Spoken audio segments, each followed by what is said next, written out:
Okay, so good evening everyone. So again, as usual, I'll be first discussing few problems what I left in the last session, and then I'll again recapitulate all the theories what you have learned this week, and then a few problems based on that. Okay. So before going to the problems, I would like to mention one thing. Okay, so what I want to mention is a new concept called outer Jordan content.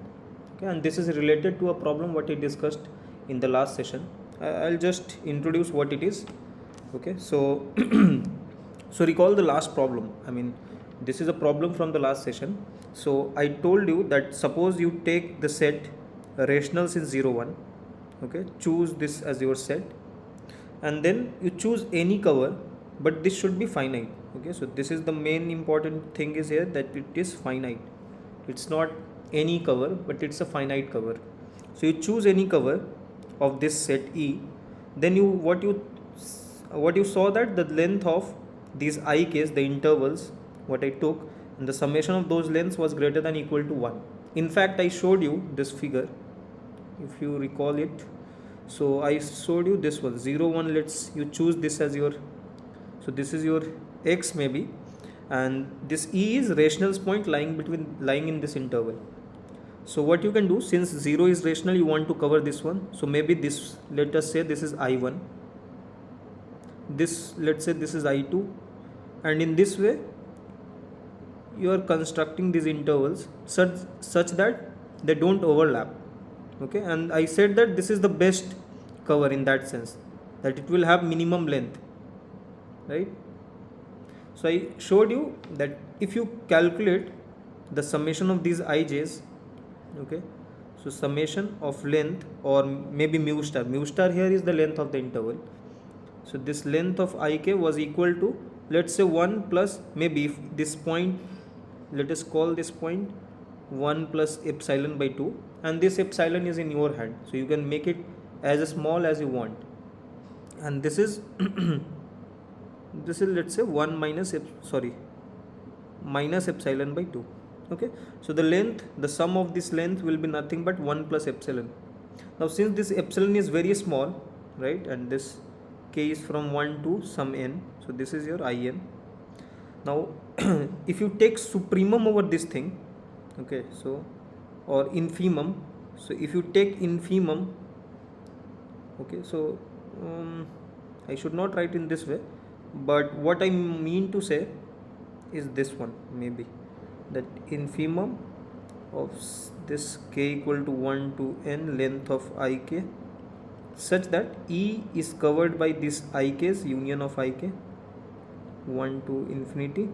And if you take infimum of such set, okay, what you get is 1, right, because you can make it as small, as close to 1 as possible.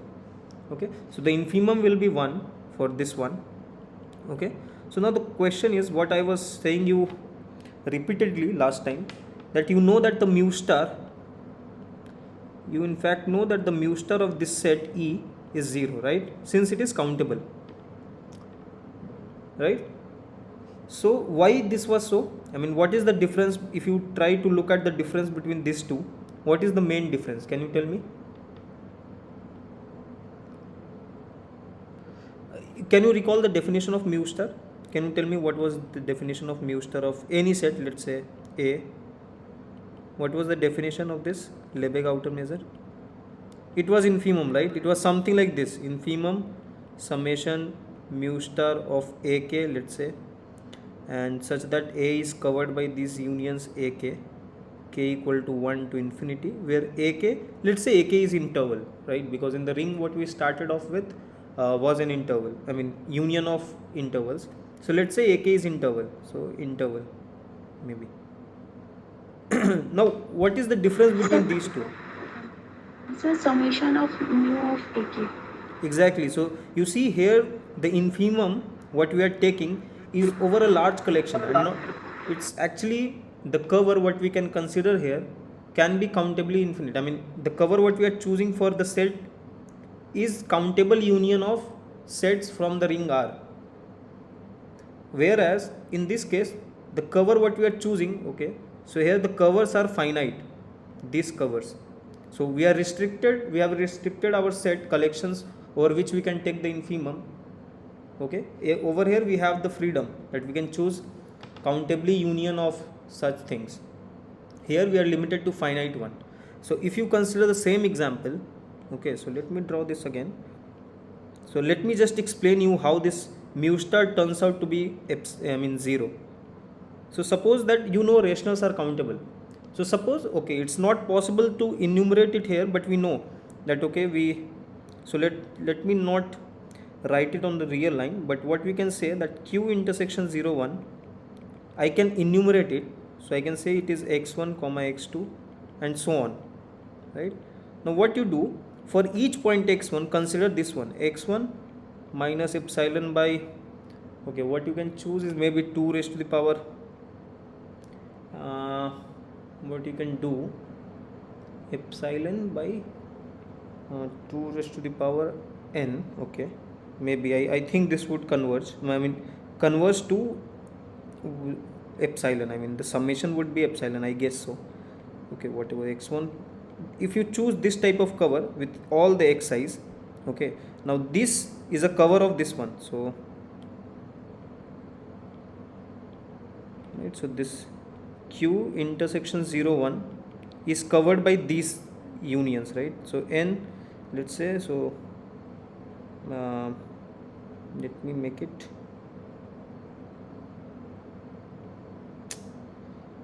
yeah. So in fact what you can do, okay, so it's n, so I think summation will be from n equal to 1 to infinity. Okay, now what I am doing, let me explain you.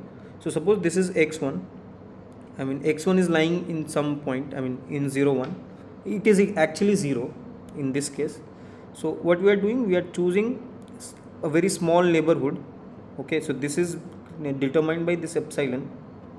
Okay, and then so this is of the length epsilon by 2 raised to power n n minus 1.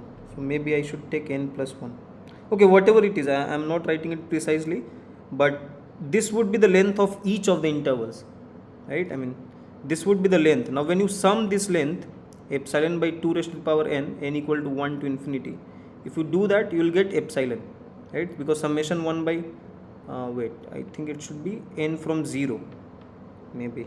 So n from 0, let's say. So n from 0, if you start 1, let me check. No, you start with n equal to 1. Okay, the summation 1 by, so this is 1 by 2 raised to the power n equal to 1 to infinity, and ultimately this summation will be 1, so you'll get epsilon. So this is one of the cover, okay, which is telling you that if you take infimum over such sum, you will get 0, and this is how you get 0 here, that mu star of e is 0 because of such reasonings. Okay, so that is the reason why this mu star of e is 0. I hope this is clear. So this was the difference, that over here we are considering only finite covers and not the cover what we consider in the definition of mu star. Okay, and this has a name. I don't know whether theory has been developed for this such thing or not, but it has a name and it's called outer Jordan content. So it is not a measure, it is not outer measure or measure, but this is outer Jordan content. This is what it's called. Okay, now I would like you, so do you have any doubt, or you got the point? Sir, Yeah. when we define outer measure, so we take infimum over the sum of the mu of ek. But here we are infimum sum of mu star of ek. So Yeah. here mu star is also again an outer measure. No. Okay, so I don't know. Okay, let me come to this slide. So see, this is one definition. So this is one definition which I have wrote here, that if you choose infimum over such thing, you will get 1. Okay, so this is not the mu star. So this is, let's say, this I am defining it as this way. So this is called outer Jordan content. Okay, so what I showed you here, that this is 1, which means that outer Jordan content. So if I call this E, so what I mean, that outer Jordan content of E is equal to 1, but outer measure of E is 0. Okay, so these two are two different things. Okay, and I am trying to make you understand that what is the difference. So over here we take infimum over finite covers. Over here we do not restrict to finite covers. Any cover we vary over the whole cover set.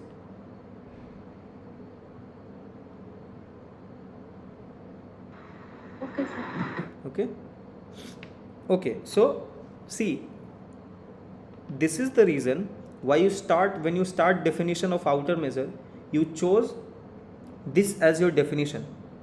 Now suppose instead of taking this as your definition of outer measure, suppose you started with this definition. Suppose I say that this is my definition of mu star of E. Suppose I say that this is my definition. I will not take countable covers, I mean union of that I case. So I will take just finite covers of E and I will take the infimum over the summation. Now suppose I define it in this way. What will it imply? Suppose this is my definition of mu star. Okay, then this would imply that mu star of Q intersection 0 1 is 1, right? Okay, so so let me not confuse it with the notation. So maybe I would say this one. So keep it this one. Suppose I call this outer measure. Suppose, so J star of this set I have showed you that this is 1. In a similar way you can show that J star of Q complement intersection 0 1, okay, will be 1. This would imply that J star, because these two are disjoint, okay, so J star of 0 1 is 2, right? I mean if we want to so what was our main goal? We started with the length function and we thought that we planned that we'll extend this notion of length function to some abstract thing, right? This was our initial goal. Now I am saying, since these are disjoint, this would be the obvious thing that the J star of these two, I mean 0 1 will be 2, because these two are disjoint set, this Q intersection 0 1 and Q complement intersection 0 1. Now the point is, what we wanted to generalize the notion of length, and we know that length of 0 1 is 1, right? But this is saying that this J star or the measure, suppose I define it in this way, it is 2. This is the reason why we take this as our definition of outer measure, and using this outer measure we develop our theory of measure. Okay, so I mean this theory, I mean what I have written here in this slide, this tells you the reason why we choose this as our definition of mu star. Is this clear?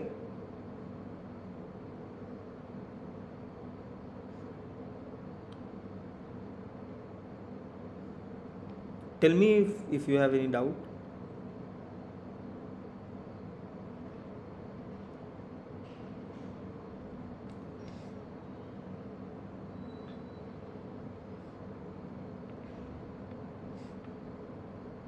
Yeah? Do you have any doubt?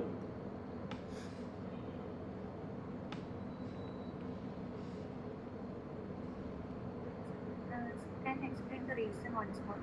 Reason. So Okay. outer content of 0 1 is 2. Yeah. So what's the problem in that? Yeah, suppose this was my definition of outer measure, suppose. Then this is saying that the outer measure of 0 1 is 2. But what was my initial goal? Yes, sir. I wanted to extend the notion of length function, right? It should be some intuitive thing, I mean, right? So we know that the length of 0 1 is 1. Now if I am extending this to some different notion, that should match with this one, right? Yeah, okay, sir. Okay. So we initially wanted to enlarge the domain of measurable thing. Initially we knew that only length has some measure or size. We want to extend that, right? And then for this set it should match, I mean for intervals, and that is the reason why we cannot start with this as our theory. Okay. Okay, sir. Okay, so okay, should I leave it or wait? I can put this up here.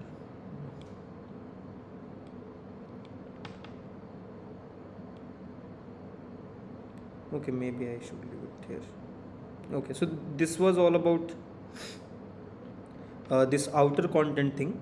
Okay, and that's why it was uh, interesting also, that you see when you choose this infinite cover, you are getting a value which is 0, but when you restrict to the finite covers, you get the value 1, right? So initially, if you don't notice the definition properly, you will see that these two things are contradicting each other, but that is not true. Okay, so now, okay, so this was all about outer Jordan content. If you want to read more, I think on internet you can search. I don't know any references for this so far. Okay. Okay, this is easy to see that that the outer Jordan content of any set is equal to its closure. Because the idea is simpler, that you know E is covered by this, so the covers of E closure would be nothing but the closure of this one, and you know that the length of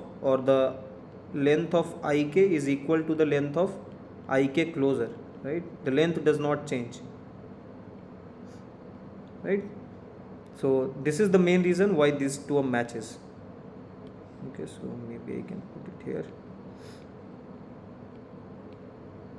Okay. Okay, so now maybe we can start with some exercise problems from the last session. Okay, so this is the so did you try these problems?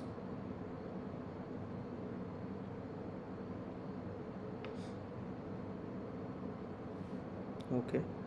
Okay, so let's start with this problem. So what it says, that suppose you have a set E which has outer measure finite. Okay. Now you understood why we chose finite, because we want to make sense of this one anyway. Okay. Okay. So you start with a subset of Rn which has a finite measure, outer measure. Now you have to prove that if E is not measurable, okay, then there will exist this open set such that mu star of O minus E, this open set O, is greater than mu star O minus mu star of E.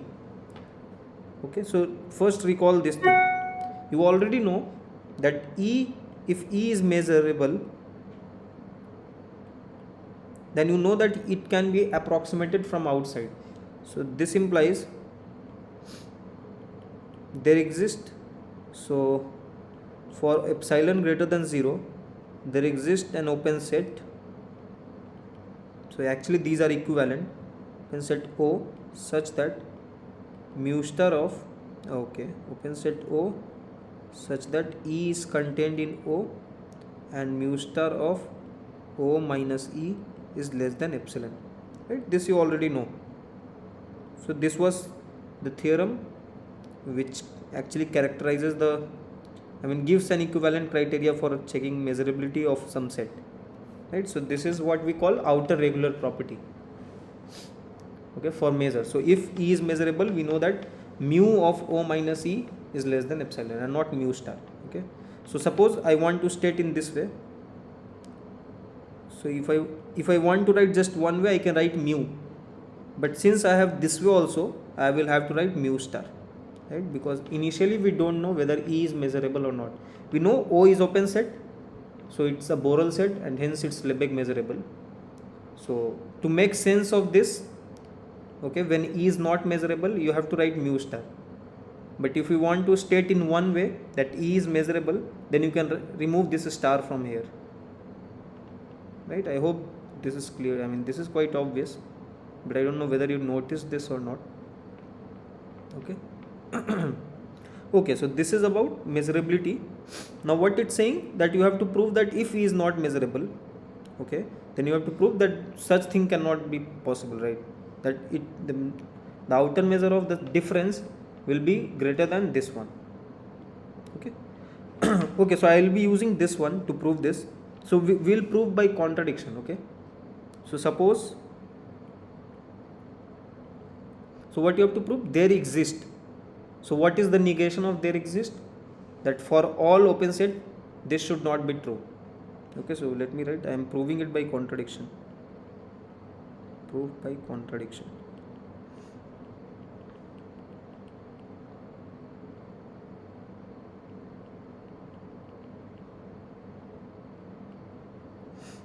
So what we can do, so suppose if possible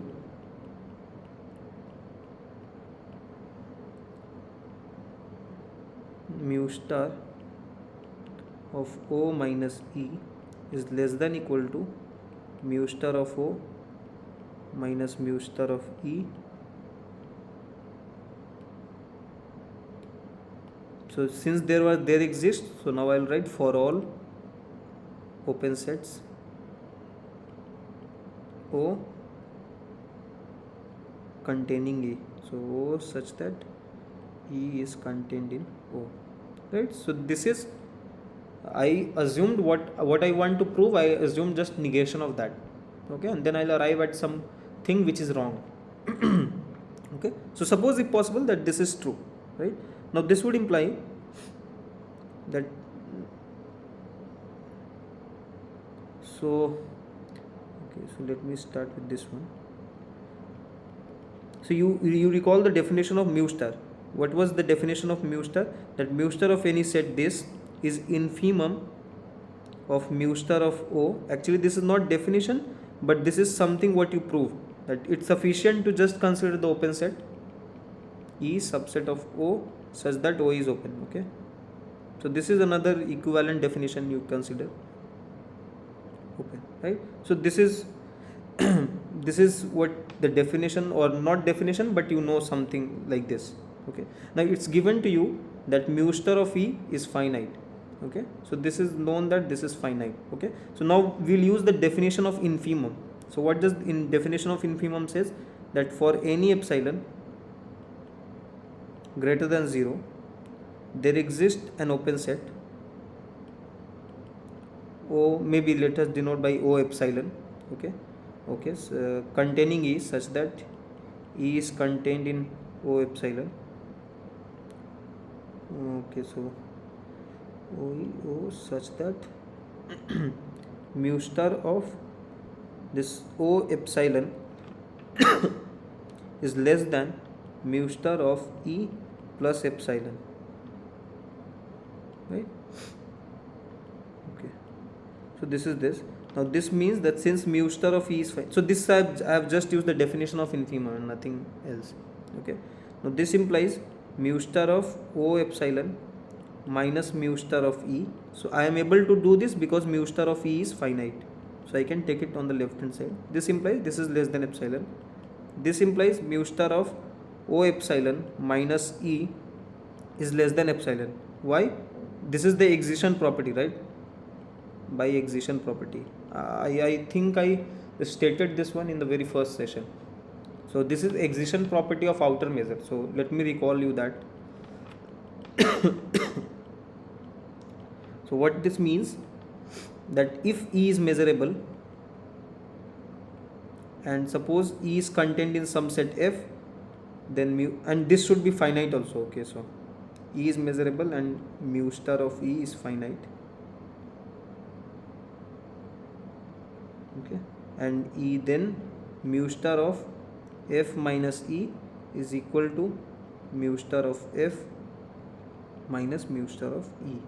So you need measurability of this the the superset. Sorry, the what have I written something wrong? No, it's fine. So you need the measurability of this subset, the set E. Okay, which you are subtracting.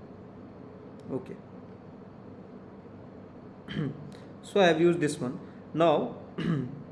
So this is what you assumed, right? So that mu star of O, this is true for all open set, right? Now if this is so, I mean, okay, so this I will use now this definition. Okay, so I mean, not definition, this is the theorem what I mean, why I think you have seen in the lectures, but I mentioned this theorem in the last class as well. So this is outer regularity type of thing. So this implies that E is measurable. right? Because we are able to find an open set O epsilon such that mu star of O epsilon minus E is less than epsilon, and this is what it says. Right? So this proves. Okay, so okay, wait. I think where have I used this one? Oh, okay. So over here, so see, this E was not given to be measurable. Initially, E is not given to be measurable. In fact, so that's why you cannot use this excitation property. Okay, so I mentioned it wrong. So this is not by excitation property. Okay, this is by this one. So this is, let's say this is 1. Okay, so this is by 1. Okay, because this is what it said, that mu star of O minus E, right, is less than this quantity, and this is less than epsilon, so this is less than epsilon. Okay, this proves that E is measurable, right? So the negation of this would be, if E is not measurable, then this is false. Okay, so initially what you can start off with, if you want, in this way. Okay, this proves the thing. So this is not proved by contradiction, this is proved by, so this is a contrapositive proof, not contradiction.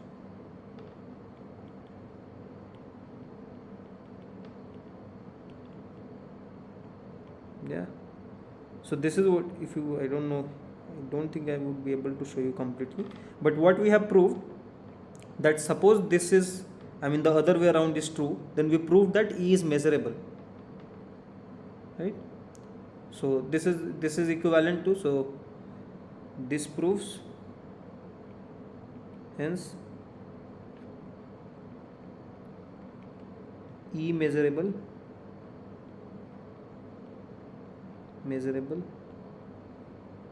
implies this thing, that there exists an open set O such that E is contained in O, and mu star of, what was that, O minus E greater than mu star of O minus mu star of E. So this is the contrapositive of what we proved. You can make it contradictory also, it's not. Initially only you can assume that suppose E is not measurable, and so assuming E is not measurable, you got E is measurable, which is a contradiction. Okay, so you can, it depends on you how you want to understand it. Okay, so maybe it's done. Okay, so I hope it's clear to you. So maybe, yes, sir. let's say this is star, so this is by star. Okay. Okay. Now this is something what I was using here. Okay, this thing, and you have seen this thing, and you know that this mu double star is in fact equal to the outer measure, right? This is one of the theorem what you have seen in the lectures. In fact, I also stated this in the last session. Okay, so this is what you know. Okay. Now let's come to this problem. So over here, what you have done outer approximation using open sets. Now this is something which is, you are going from the below part. So you are taking the closed subsets of A, and you are taking the supremum of outer measures of such closed sets. Okay, so what did you think about this problem? I mentioned in the last class that you should at least see what it says. So did you see this one?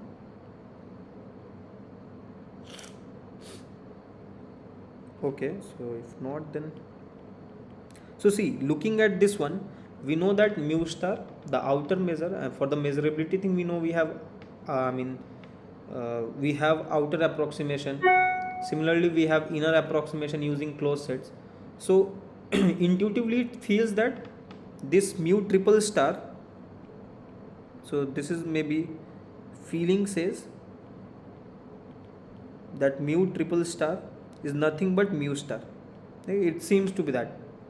Okay, so what we'll do, so let us assume that mu triple star is equal to mu star. Okay, let's see what conclusion we can draw from this. Okay, so let us start with this one. So so let me write in this way. Suppose mu star of A or mu triple star is equal to mu triple star of A for all A. Okay, I mean for all A in the ring or whatever the underlying sigma algebra ring or sigma ring is. So for that, okay, so this is there. So this implies, so you know the definition of mu star, or you even know the mu definition of this, this definition of this thing, it's written there, right? This, so we'll use this definition. Okay, so using the definition of supremum basically. So for epsilon greater than 0, there exists a closed set. So let us call this f epsilon. So f epsilon contained in A such that, and f epsilon closed as well, f epsilon closed such that this mu triple star of A, if I subtract a bit this mu star of f epsilon, I will get such f epsilon. Okay, so this is just by definition of supremum. Okay. Okay, so this is what we obtain. Now I can rewrite this. Now you see, okay, so you know one thing, this type of theorem corresponding to closed sets. So I'll just copy this one. Okay,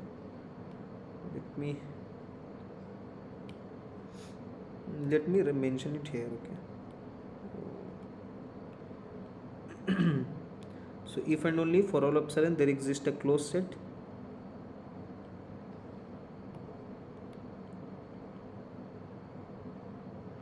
closed set f such that f is contained, E is contained, no, f is contained in E, and mu star of f minus E is less than epsilon, right? The similar sort of thing is true for the closed set. Now looking at this, we know that f epsilon, so this f epsilon is closed set. So closed set means Borel set, and so it is measurable, right? Now we want to write in this way. So we know that by excitation property, this is mu star of f minus mu star of E, right? When this is true, when E is measurable, which is true here, I mean, okay, so this is wrong, I guess, E minus f, right? E minus f, right? So this is mu star of E minus mu star of f. Now for this we need f to be measurable, and the outer measure of f should be finite, and we know here f epsilon in this case is closed set, so it is measurable, and this is true if this mu star f is finite, right? So if this was finite, so if this is finite, I can take it this side. Okay, so suppose I am able to take this side. Okay, so this mu triple star is nothing but mu star of E. Okay, this is what we have assumed. Okay, so this mu star of A minus mu star of f epsilon is less than epsilon, right? So for this we need, so mu star, if mu star of f epsilon is finite. So I am just trying to see where I can reach. Okay.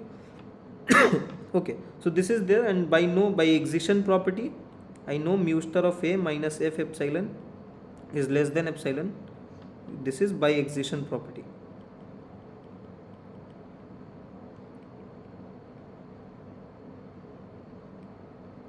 Okay, Now this implies, what does this mean? If you see, look at this theorem, what does it mean? It means that A is measurable, right? By this theorem, because we have found a closed set for which this is true. So this implies A is closed set. Sorry, A is measurable.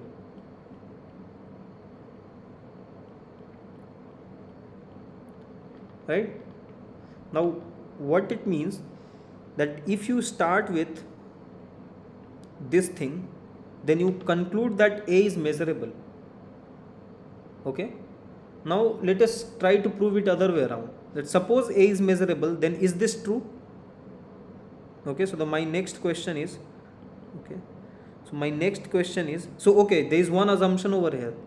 I'll conclude at last, okay, but for now let us assume this. So okay, so my next question would be, suppose E is measurable, so suppose A is measurable, then mu triple star of A is equal to mu star of A. Is this true?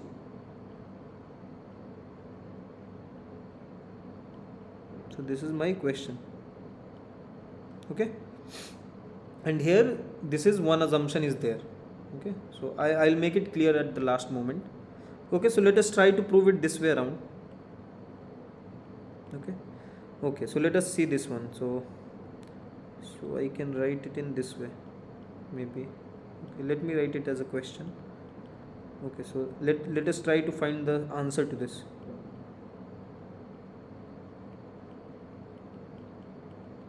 Okay, so suppose A is measurable.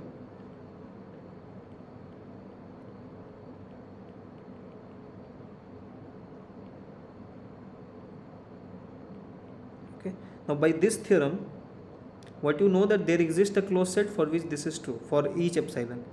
So this implies, for epsilon greater than 0, there exists a closed set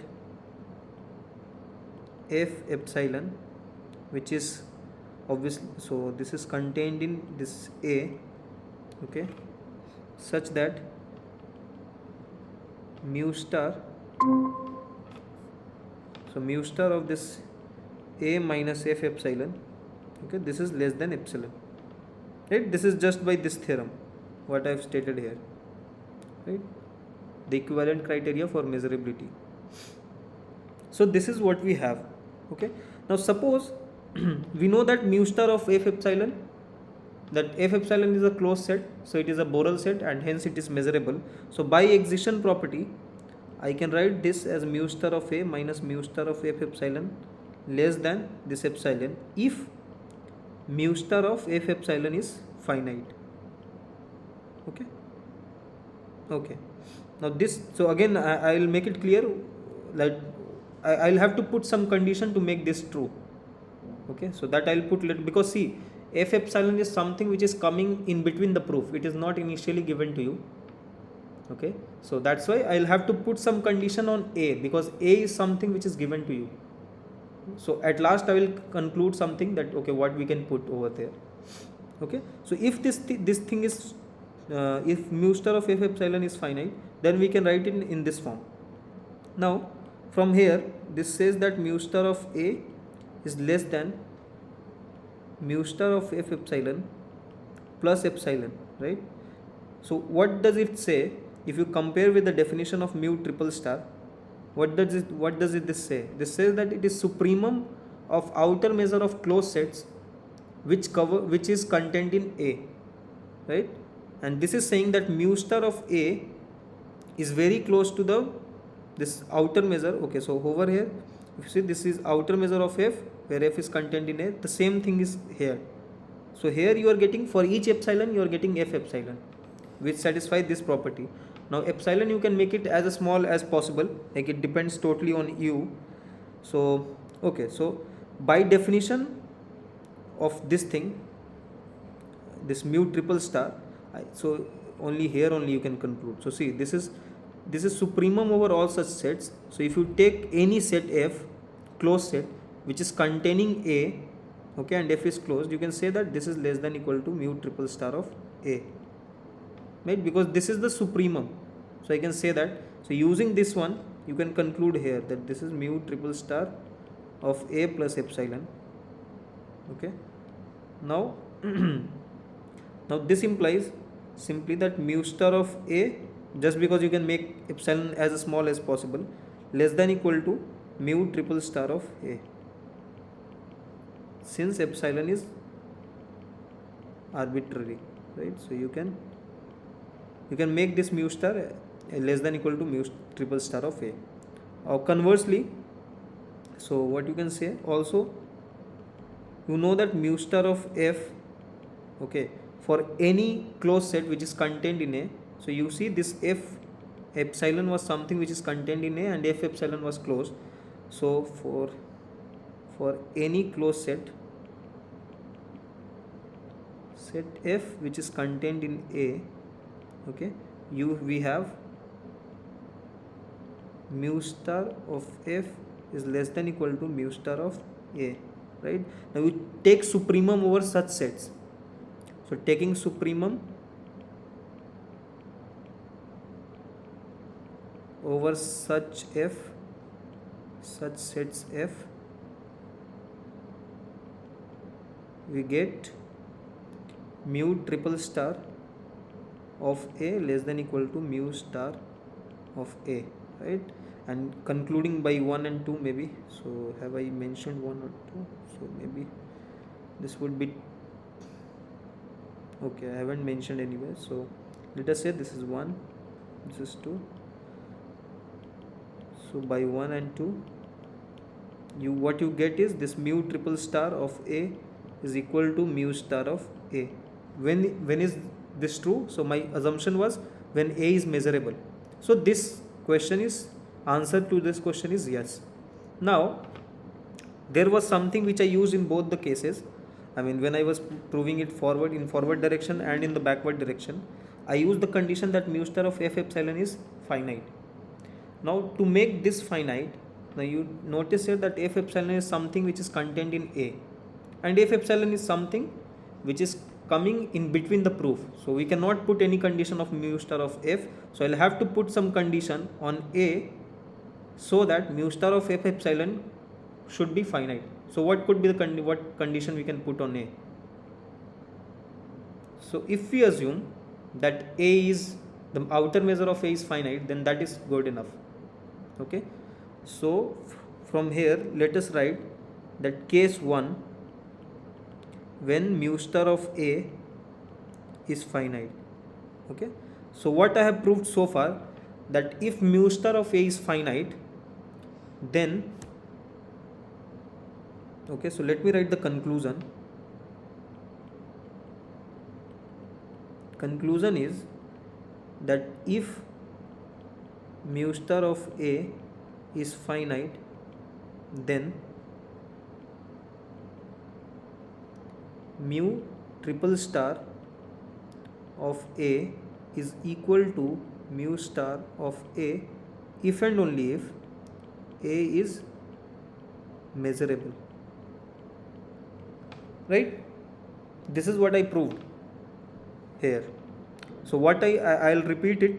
Okay, so what it was, the question was that this is the mu definition of mu triple star.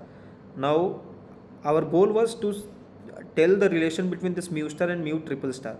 Now intuitively we know that it should be equal to mu star. Okay, just the motivation can be from this problem maybe. Okay, what you have seen earlier. So that's why our feeling was that okay, mu triple star should be equal to mu star. So what we did, we started with this condition, that suppose that mu star of A is equal to mu triple star of A. Suppose that. Now the moment we suppose, we start to use the definition of mu triple star, and then we derived that if mu star of A is equal to mu triple star of A, this implies that A is measurable. Okay. Then we thought that what can we do? I mean, is the reverse true? Then we started with okay, so suppose A is measurable, then is this true? We found that yes, this is true. Okay, so we proved this. Now in each of this proof, we had to assume that this should be finite, and we know that this is finite once we take our A to be of finite outer measure.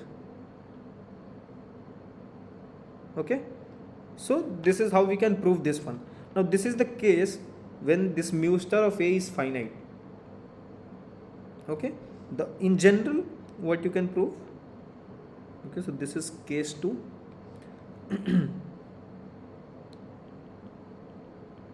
Case 2 is suppose, so what is suppose? So case 2 when mu star of A is infinity. In this case what you can say, so what I can claim is that mu star of A intersection I is equal to mu triple star of A intersection I for all bounded interval I. So if and only if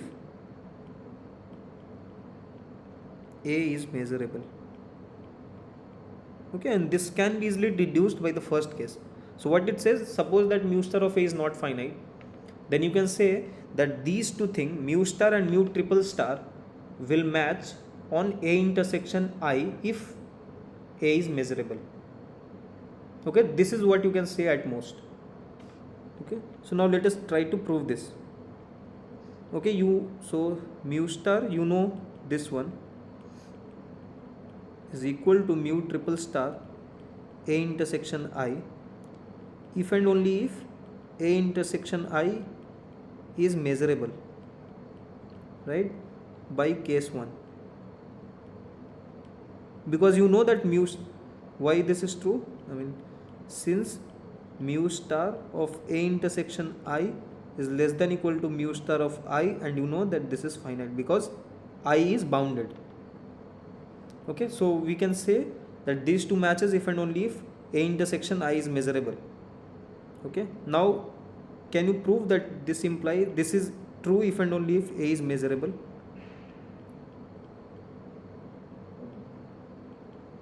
Yeah, so how can you prove this one? One way is quite easy, right?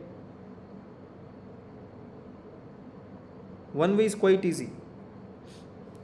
So maybe let me prove this side first. So if A is measurable, you know I is always measurable since it is a interval. So I measurable implies A intersection I measurable, right? Now what about the other part? Can you tell me about the other part? So what the other part is, that suppose A, okay, so I should have mentioned this. So this is for all bounded, so this is important, interval I, this is for all bounded interval I. Okay, okay, so to prove the other side, so what you have been given, that A intersection I is measurable for all bounded intervals I.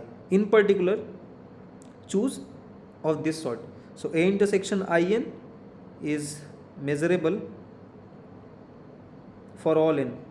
And what is this IN? IN is nothing but minus n comma n. Okay, now you know that, okay, so you know this thing, that R can be written as minus n comma n, where n belong to natural number, right?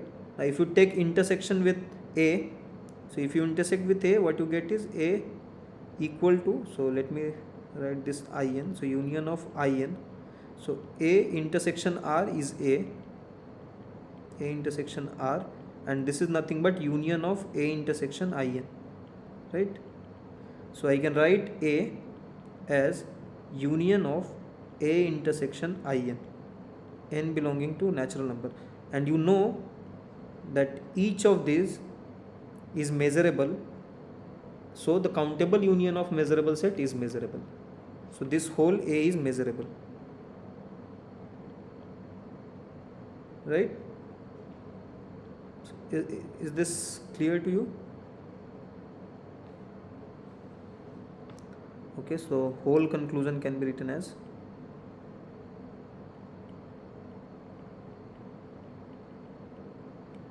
conclusion will be mu triple star okay, is of A is equal to mu star of A if and only if A is measurable. So A is okay, A is measurable, and mu star of A is finite. Okay, and the other conclusion is, okay, I was thinking to write it combined form, so okay, I think if mu star of A is infinity, then you cannot say. So what you can say at most is mu triple star of A intersection I. But I think you can write in some way, you can combine these two to write in one for all I bounded interval if and only if A is measurable. Okay, so this is at most what you can say. So these two things are not exactly the same, but it is same on some limited set. Okay, this is what it says. But in this case, if you see the last problem, this you have seen that these two mu star and mu star matches for the whole, I mean the sigma algebra or sigma ring. Okay. So do you have any doubt or should I proceed?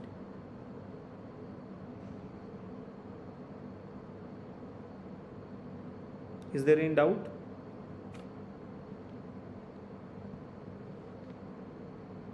Okay. If not, then maybe we can proceed to this question. This is quite easy. Okay, so let me be a bit quick here. So what you have been given this mu tilde. Okay, so this is something, mu tilde has been defined using the Lebesgue measure M1, and you have to prove that this is complete. Now to check the complete, what you need to do is that you assume that let E be any this from this Lebesgue sigma algebra LR such that mu tilde of E is 0. Okay, now you have to prove that if you take any subset of E, okay, it should be measurable, and in fact its measure should be 0. Okay, so so this is what, so okay, so let me write this from here. What does this mean is M1, so from here M1 of T of E is equal to 0. Okay, okay. So now you choose any subset of E, so let F be any subset of E. Okay, this implies that since this, okay, so this T is just a bijection, so since F is subset of E, the image of TF will be contained in image of T of E. Okay, so you know that this T of E, okay, this is, so this you know from this fact. So from here you can say that this is Lebesgue measurable, and the Lebesgue measure of T of E is in fact 0, right? So now, okay, so this is, so okay, anyway these are subsets of R, but what I mean, this is in the codomain, I mean this is not in part of the domain, codomain of T. Okay, so over here we are talking about this Lebesgue measure. So this is Lebesgue measurable and the Lebesgue measure is 0. So this implies, since Lebesgue measure is complete, this implies TF is Lebesgue measurable. Since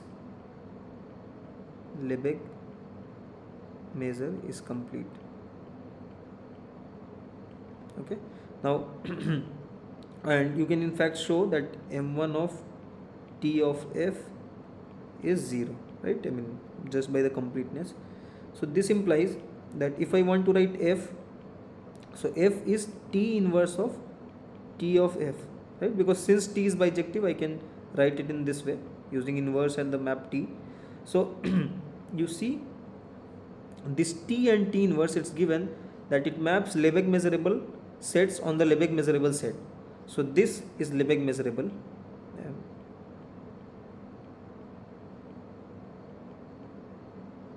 and this, so I mean, so this, sorry, so this is Lebesgue measurable and mu tilde of f is nothing but m1 of t of f, right? So m1 of t of f, this is 0. So this is equal to 0. I mean, it's just an easy check. You just have to use the definition and that's it. Okay, so we just use the definition. We choose something in Lebesgue measurable, which is Lebesgue measurable, and the outer measure is, or mu tilde is 0.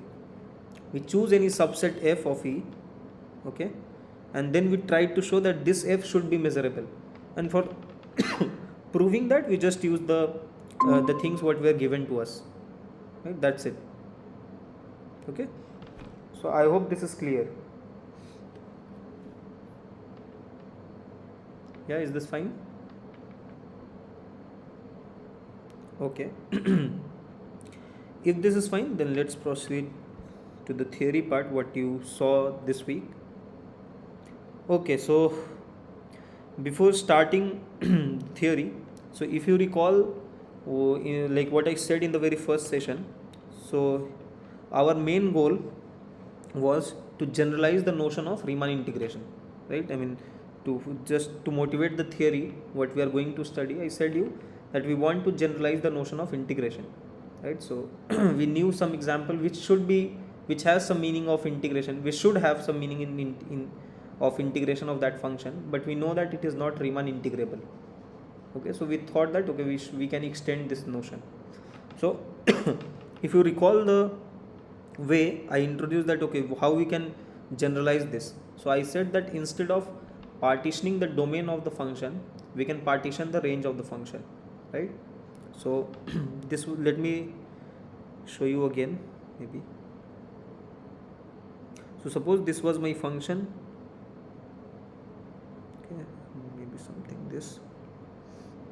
So let's, okay, I don't know. So let's say this is the point alpha, this is the point beta, and this is the point gamma. Okay. Now I'll give you reason, like I think you have already seen why I always draw this type of figures and not something very complicated. Okay, you will see why we draw such figure. Okay, so I think you have seen this simple functions and all. So that simple function approximates any measurable function. So that is the prime reason why I am drawing figure of this sort. Okay, so okay, so corresponding to this alpha, this is the domain.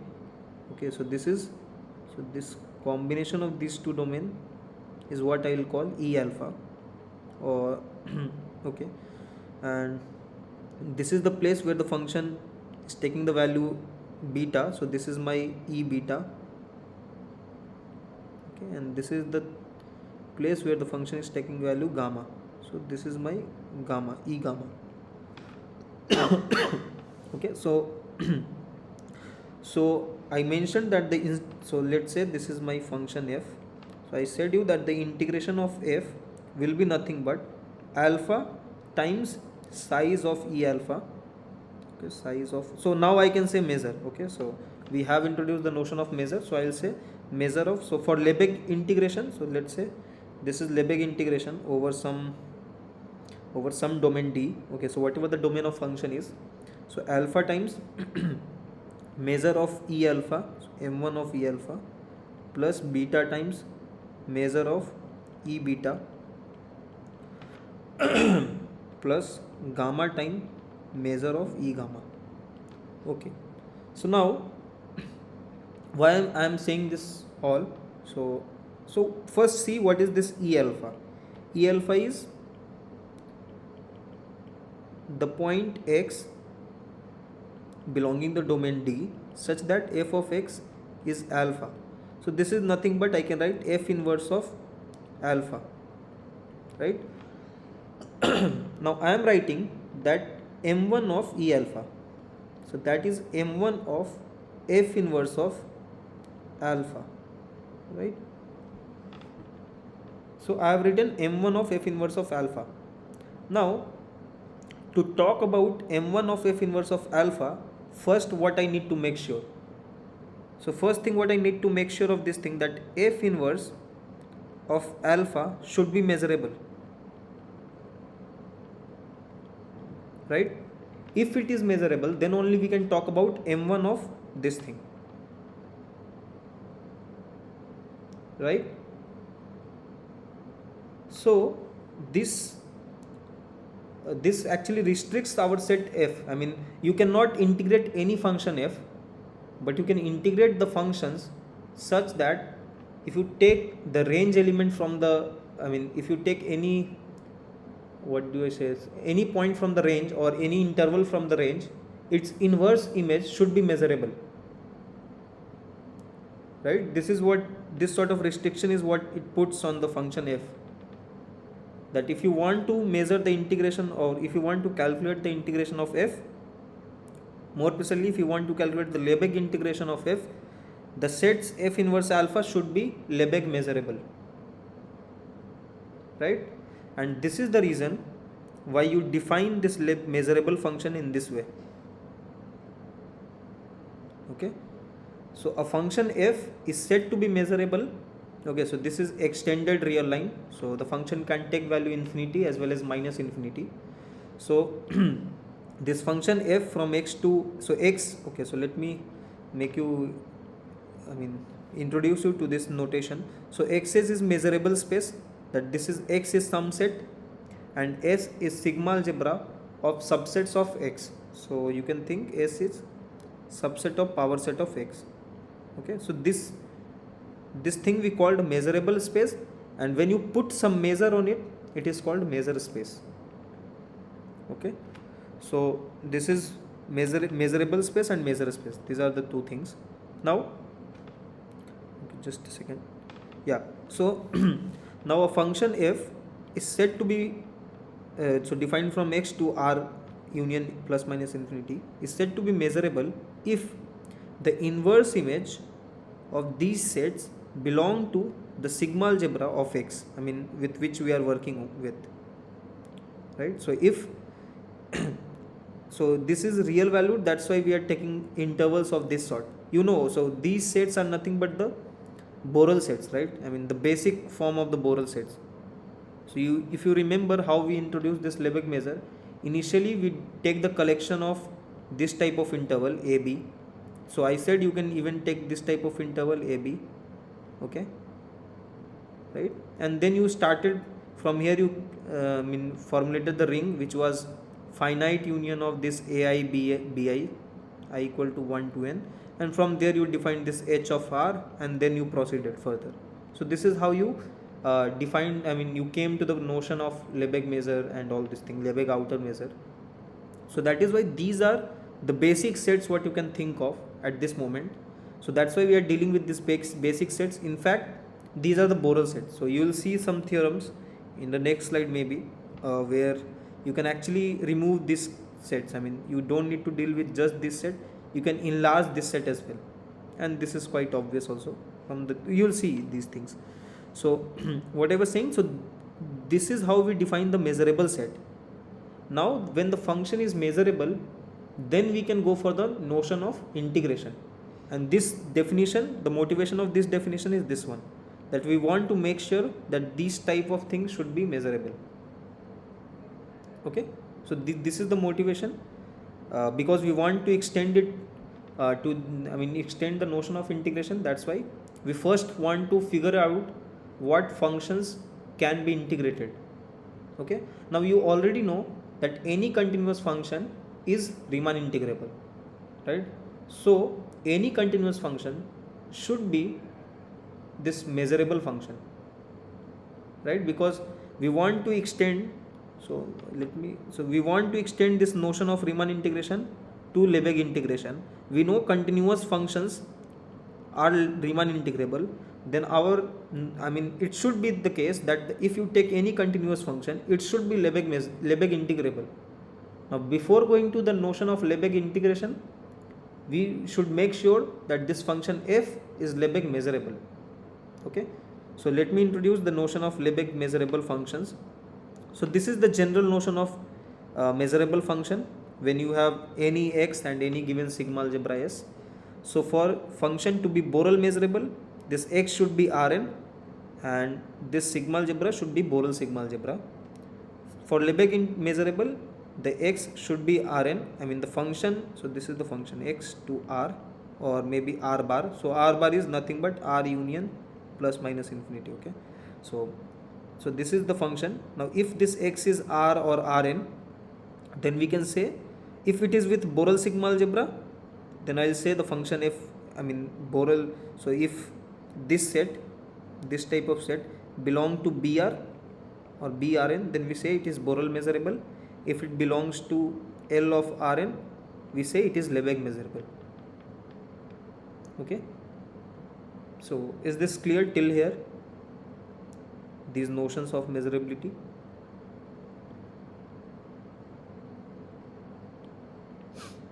Yeah,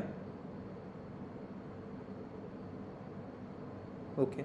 So if this is fine, then you know, as I mentioned here, that any continuous function should be Lebesgue measurable, and in fact it is true. So the reason you can understand from here as well, I mean from this particular thing. So suppose you take any function R to R, so just concentrate on the real valued function. Okay, so now this says that this is measurable if f inverse of alpha comma infinity. Okay, so since we are working in R, we just need to consider the this closed interval, open interval infinity should belong to the Borel sigma algebra or Lebesgue sigma algebra. I mean, okay, L of R, right? I'm just talking about the function which is defined on R. You can talk for Rn as well similarly. So this should be true. Now you know, since when f is continuous, you know the pre-image of open set is open set, right? This is sort of definition that you already know. So since this is open interval, so open set in R, so inverse image of this, if f is continuous, this is open. If f is continuous, now the moment you say it is open, that means it is in the Borel sigma algebra. So it belongs to Borel sigma algebra, and you know this is subset of Lebesgue sigma algebra. So this inverse image is Lebesgue measurable. Okay, so the continuous functions are actually Lebesgue measurable. Is this fine? I mean, this first point.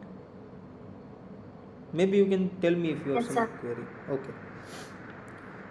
Now this is something that I'll prove. So this is one of the exercises for today, that if you take any real valued monotone function, okay, so then that is Lebesgue measurable.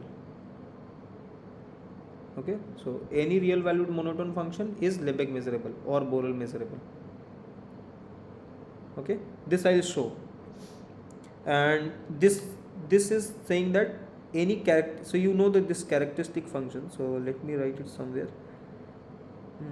Okay, I think I can rub this off. Okay.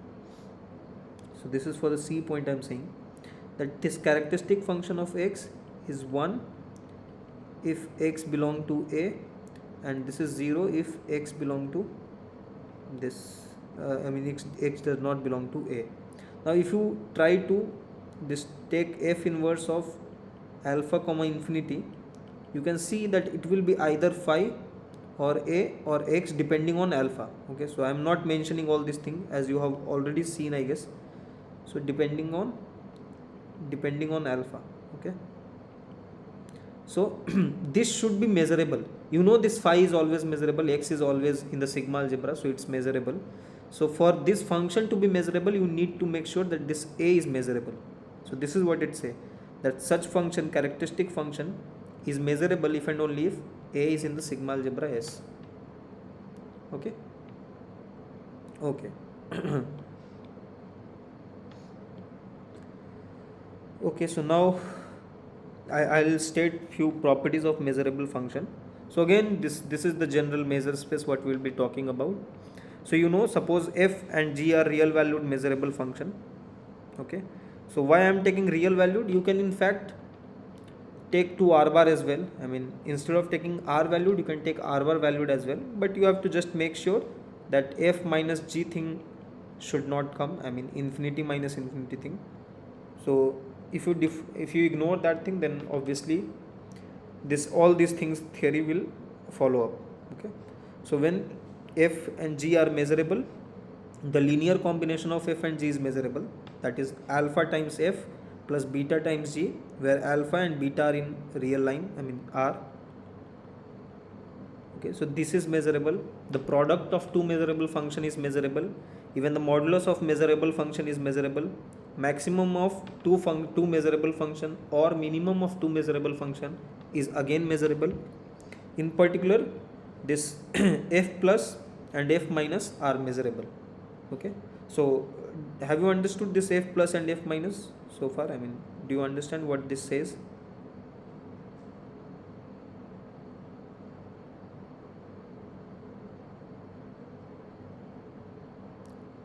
Yeah. Sir, f plus will become the mod of F plus will be mod of f. What can you repeat? Sir, we have put a maximum of f and 0. Yeah. So what does it mean? Do you know? Have you understood what this means? F plus and f minus. So suppose, okay, let me make some graph maybe. Okay, so suppose this is your graph. Okay. So can you tell me what will be f plus, graph of f plus and f minus?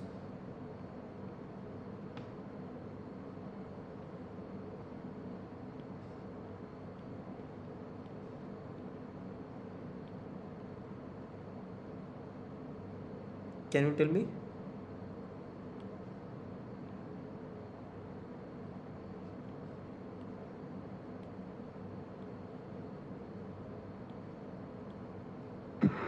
Sir, Yeah.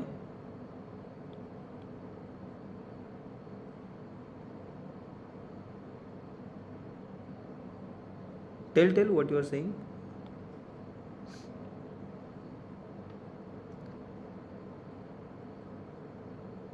So see, f plus will be nothing but, so when the function f is positive, okay, when the function f is positive, then in that case the function f plus will take the value f. So it will be this, it will be this, it will be this.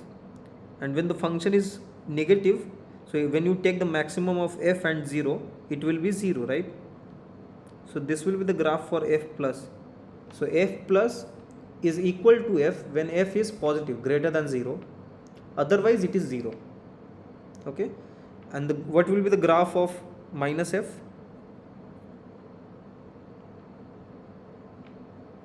Can you tell me? So see, graph of minus f says that maximum of minus f. So first, what will be the minus f thing, right? So if you want to draw the graph of minus f, what will be that? So graph of minus f would be reflection of this, right? So it will be like this, this, this, this, and this. Sorry.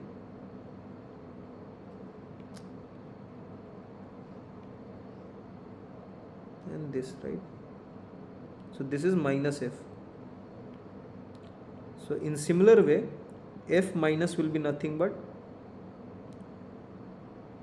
what was, yeah, I don't know what, so this is minus f, orange thing. So this f minus would be this when f minus is positive, and when f minus is, so minus of f when that is negative, in that case it will be 0, 0, 0. Okay, so this dark thing is f minus. Yeah, is this clear?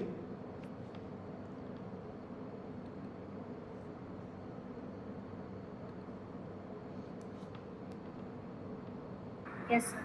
Okay, so what it basically says, so what you have done, so if you combine this black line and gray line, okay, what it basically says that f, you can write f as difference of f plus and f minus, right? You can see from here, right?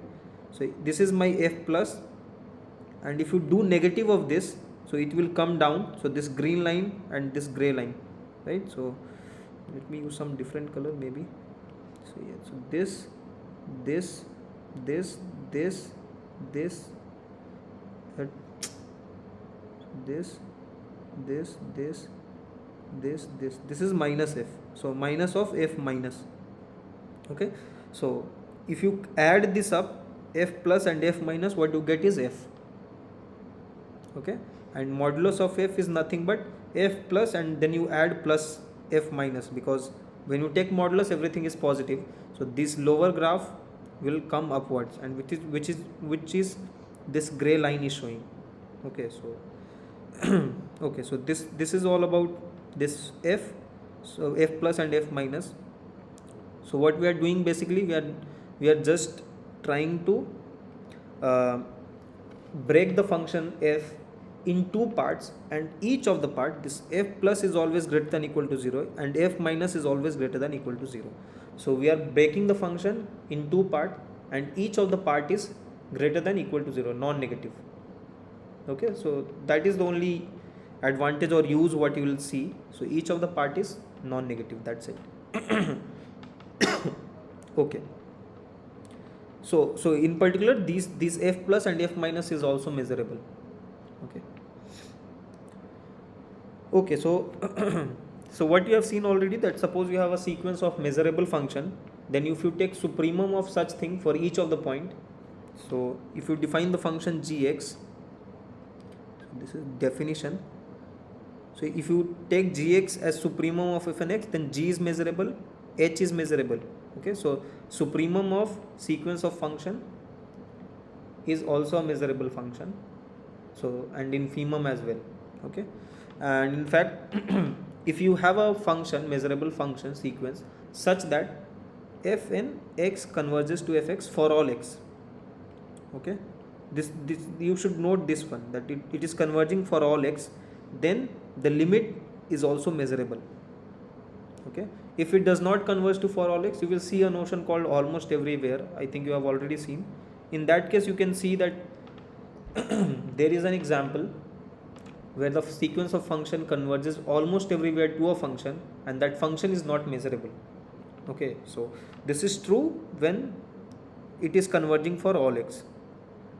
Okay, so limit function of everywhere convergent sequence is also measurable, and when we talk about lim-inf and lim-sup, it is always measurable. Okay. Okay, so there are few other things.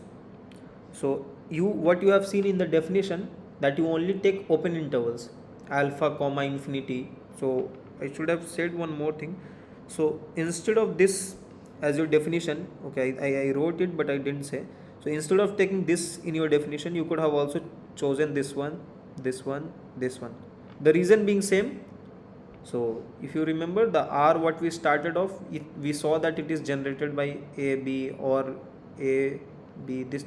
So the same, because of that thing, it translates this here. I mean, that thing translates here in this form. Okay, that's it. Okay, so the measurability can be checked by any one of them. Okay, and this is the theorem what it says, that the function f is measurable if and only if for any open set, inverse image should belong to the sigma algebra of measurable set. Okay, and in fact instead of checking for all open set, this set is much larger than the previous one. In the earlier we just concentrated on open interval or half open half closed, something like that. This is saying that, so one way, if you go through this way, this is giving a better result, that there we saw that measurability implies the inverse image of open interval or closed interval is in the sigma algebra. Here it says if f is measurable, that inverse image of any open set you take, that is in the sigma algebra. And this one, the second one, is saying much more, that if f is measurable, then not only open set, you choose any Borel set and you take inverse image of that Borel set, that is in the sigma algebra. Okay, so in this direction it is giving better result, but if you go for this direction, I mean, this is quite trivial. I mean, because you know, checking for Borel set is a harder task. right? So if you, so this way it's a good result in that sense, but if you want to go other way around, it is giving a bad result. I mean bad result in the sense, if you want to prove that the function f is measurable, it is sufficient to check that f inverse of closed interval or half closed interval is in the sigma algebra. But what this is saying, that if you want to say f is measurable, you check for all Borel set or all open set. That is, I mean, that is a larger class of set. So in this one direction it is very good, other direction it's not that useful. I mean it is useful, but I mean as a result, this is not giving that much meaning. Okay, I mean, because you, if you want to check measurability of a function, you better just check for those basic intervals. I mean this one. Okay, but in the usual thing we don't check this way. I mean this is not a good way of checking. So we generally use the definition if you want to check measurability of a function. You'll see some examples maybe. Okay. Okay, so these were both were true, but this is just one way true. It says that if f is measurable, then f inverse of alpha belong to the sigma algebra for all alpha belonging to R. And in fact you have seen, so when I was motivating the definition, we only need this type of set to be measurable. I mean for these sets, for simple functions. Okay. Okay, so this is true, that if f is measurable, then the inverse image of alpha for any alpha in real line is in the sigma algebra. Okay. Okay, now let's talk about the composition. So what it says, that suppose the function f is measurable, to give, it's given to you, and if you compose it with this phi. Okay, so this is a Borel measurable function, that is very important. Okay, so the composition of Borel measurable function with the Lebesgue measurable function is Lebesgue measurable. Okay, so phi Borel measurable f Lebesgue measurable implies, says that this is Lebesgue measurable, right? And the proof is, so is quite easy, because if you see, you want to prove this is measurable, so you take any alpha comma infinity or alpha comma infinity. Okay, what will be it? So it will be f inverse composed phi inverse of alpha comma infinity, right? Now since this phi inverse is Borel this phi is Borel measurable, so inverse image of this will belong to the Borel measurable set, so BR. Okay, or BRN, whatever you want. So here since we are talking about R, so let's stick to R. Okay, now this is in BR, and for checking measurability of function f, see, f inverse of E should belong to S, right? So we know that f is measurable, so f inverse of any Borel set belong to the sigma algebra S. So this belong to S. Why? Because this is in the Borel sigma algebra, right? So this composition is Lebesgue measurable. But suppose this phi was not Borel measurable, suppose it was Lebesgue measurable, that means it will belong to L of R. Now you see this is true only for Borel set, so this is not true actually. So f measurable if and only if f inverse of E belong to S for all E in Lebesgue measurable. This is not true. Okay, so this is not true, so we cannot use this type of result, and hence we cannot conclude about whether this belong to S or not. I mean S, right? Because when you talk about measurability, the inverse image is taken of a Borel set. I mean you can see this result, right? So that's why we cannot conclude. So when this is Borel measurable, this is in B of R, and then we can conclude easily. Okay, okay. And in fact you have seen, I mean using Cantor-Lebesgue function, you have seen that composition of two Lebesgue measurable function cannot be Lebesgue measurable, right? In fact if you change the order also, so if you change f composed phi, this is need not be Lebesgue measurable, need not be true. Okay. So you have seen example of such functions using the Cantor-Lebesgue functions. Okay. Okay. So this was about the composition of Lebesgue measurable function and Borel measurable function. Okay. So, okay. So this is one of the result. Okay. So what I was saying initially. So if you take any measurable function, okay, you can actually approximate using the simple functions. Okay, so what it says that if you choose any measurable function, okay, then there will exist a sequence of simple function, okay, of non-negative values. So this, okay, so if you want, okay, I haven't mentioned that, but it should be there. Okay, so let me mention it here. There is a typo, I guess. So this f should be measurable and non-negative. Okay, so it's there. So see here, so I have written it here. So this 0 infinity means that the function is non-negative. Okay, so if you have a non-negative function which is measurable, then there will exist a sequence phi1 less than equal to phi2 less than equal to phi3 less than equal to dot dot dot. So it is increasing sequence. Okay, phi n plus 1, and this will converge to f. So this is what this notation means, that it is increasing to the function f, and which is I showed you. I mean, that was a rough diagram and not precise one, but that is how the construction goes on, that you draw simple functions which will converge to f. Okay, so this is what it says. Now as I mentioned above, so f can be written as f plus f minus, right? Now for this, you know that there exists a sequence of function phi n which converges to f plus by this result 1. There exists a function psi n, sequence of function which converges to f minus, right? This is by result 1. So the only difference is that here you choose non-negative. I am saying this is true for any general function. I mean, not the exact statement, but any measurable function can be approximated by simple functions.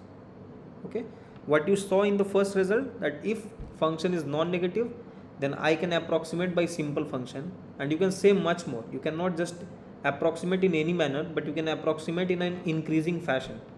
Okay, that is the extra thing what it says.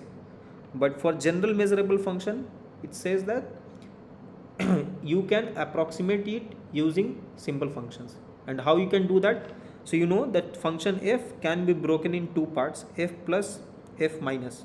Now since this f plus is non-negative, you can approximate using phi n. This f minus is non-negative, that means there will exist a sequence which will approximate f minus. Now this phi n minus psi n, if you combine this one, this will converge to f plus minus f minus, which is nothing but f. So this is the proof of this result, which is just a corollary of this one, nothing else. Okay. Okay, so what it says, that any measurable function can be approximated by simple function. Okay, so phi n of x, so let me call this as phi n of x. So phi n at x will converge to f of x for each x. Okay. Okay, so now I'll not tell the whole theory of Cantor function theorem, but I'll just state what was the useful deduction from this Cantor function theory. Okay, so what you saw, that Borel sigma algebra is not equal to the Lebesgue sigma algebra. This means that there exists a set E in this Lebesgue sigma algebra, okay, such that E does not belong to Borel sigma algebra, right? So there exists a Lebesgue measurable set which is not Borel measurable. You know, if it is a Borel measurable, then that implies it is Lebesgue measurable, but converse is not true. Lebesgue measurable does not imply Borel measurable. Okay, so you have seen one example of that, and it also shows that composition of two Lebesgue measurable function need not be Lebesgue measurable, right? So this is also what you see from there. I mean, one example you saw. Okay.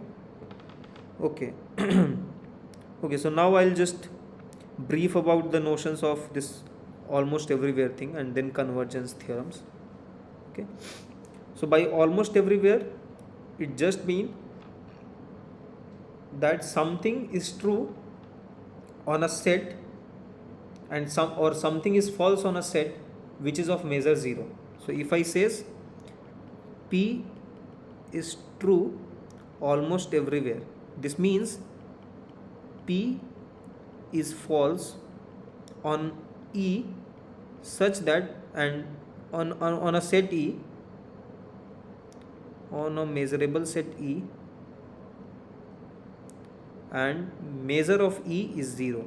That means on a 0 measure set, so by 0 measure you suppose that this is very small or negligible. So on a negligible set something is false, then we say that it is true almost everywhere. Okay, so that is the meaning of this phrase almost everywhere. So so for this one, so you say a function f is finite almost everywhere if the measure of set, okay, so this is the measure of set, so x belonging to x, such that f of x is either infinity or minus infinity.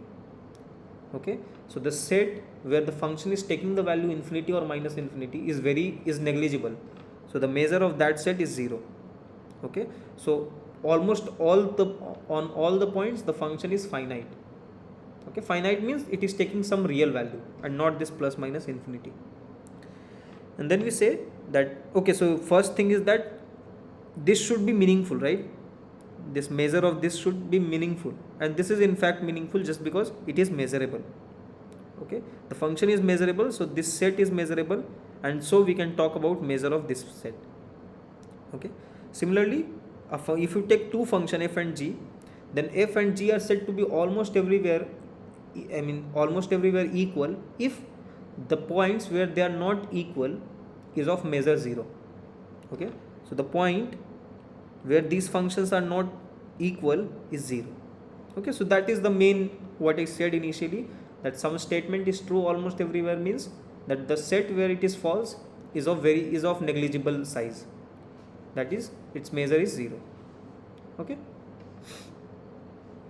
okay, now you saw this essentially bounded function. Okay, so what it says, that suppose you choose a function f which is measurable, then f is said to be essentially bounded if there exists some number m such that if you take the set where the function is exceeding that value, that is of measure 0. Graphically, don't bother about the language, but what it means, that suppose this is a function, okay, you know that, so it's like, maybe I should decay in this way. So see, this m, this is the function m, so I have made this continuous, so maybe you can break this, or so maybe this is on irrational numbers. Okay, so q complement in, so over q complement I am saying this is my function. Okay, so it has a gap at each point. On q it is taking value infinity, let's say. Okay, so if you take this point m, so after this the points, so if you consider this set fx greater than m, so this is nothing but q, right? On the rational point the function is taking value infinity, so this has measure 0. So in that case we will say that f is essentially bounded. So essentially bounded means that it is almost everywhere it is bounded. Okay, roughly you can say like that, that the point, so proper definition is this one, that there should exist, so this says that there should exist a bound, okay, so that the function do not take value more than that bound on a positive measure set. Okay, is this clear? I don't know, you can tell me if something is not clear to you. So is this fine? Yes, sir. Yeah, It's clear, sir. okay. So now the moment you say that the function is essentially bounded, then you can define this thing. Okay, in fact you can show that this is a norm. Okay, so you will see later on that this is a norm, and what the definition says, that this is the infimum of the values Okay, after which the function is taking no, I mean after which the function is not taking any value. I mean the set where the function is taking value more than that is 0. So you can choose the infimum of such thing, then that infimum will be the f infinity norm. Okay, so so to understand this, maybe you can take example of continuous function. So suppose you have a continuous function which is bounded. Okay, or if you want you can consider just 0 1. So suppose you have a continuous function of this sort. Okay, now you know that if it's on a compact set then it has a supremum. So in this case, suppose this is the supremum. Okay, so supremum of fx or fx, x belonging to 0 1, let's say this is m, then you can see that this after this point the function is not taking the value. So this set x such that fx is greater than m, so let me call this m naught. So so after this m naught, this set is phi, so the measure is 0, right? So I am talking about this function f. So for this my f naught, x in 0 1 such that f naught of x is greater than m naught is phi. So the measure of this set is 0, and that is the infimum of all such point, right? Because if you take any point after that, the measure will be 0. So this is the infimum of that. So this will be the f infinity norm for this function. So for continuous function, this f infinity is nothing but the sup norm, what you already know. So you already know this sup norm. So for this continuous function, these two things are exactly the same. So what you are doing here, you are basically generalizing the notion of, I mean, some bounded functions basically. So when you are dealing with the continuous setup, you have to care about each of the point, but now you don't need to care about each of the point. What you need to care is almost everywhere behavior of the function. So if the function is measurable and if it is almost everywhere bounded, okay, so then that's why the name suggests it is essentially bounded. It is not bounded, but essentially it is bounded.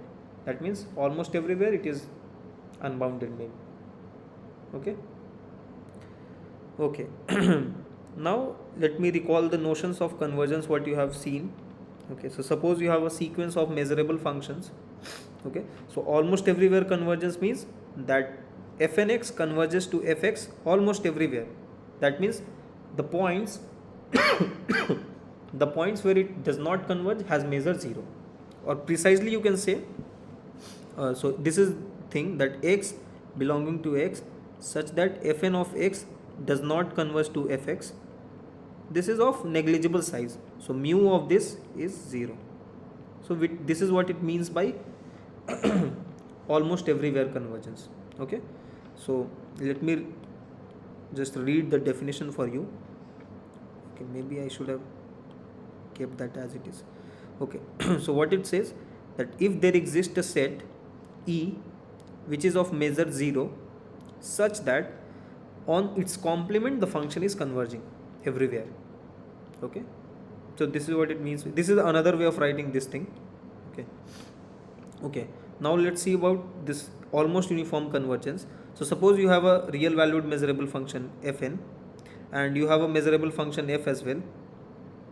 Okay, so we say that fn converges to f almost uniformly if there exists a measurable set f, okay, which has, so for any epsilon you can get, so let me write f epsilon for more convenience. So what I say, so fn converges to f, so it's okay, so there is a typo, it's not almost everywhere, it's almost uniformly.